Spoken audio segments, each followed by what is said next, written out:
হে ভগবান, দেখো বন্ধুরা আমাদের অবস্থা দেখো, এই যে বারিন্দার এখান থেকে আর একটু বাকি আছে।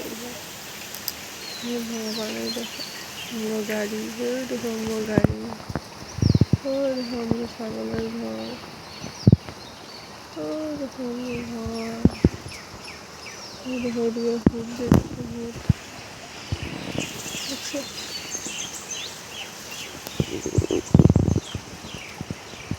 ব্লগ ট্লগের আমার মতন এমনি বানাইতেছি রাখতে পারি, অন্তত পাপার স্কুলে তো দেখাইতে পারলাম না।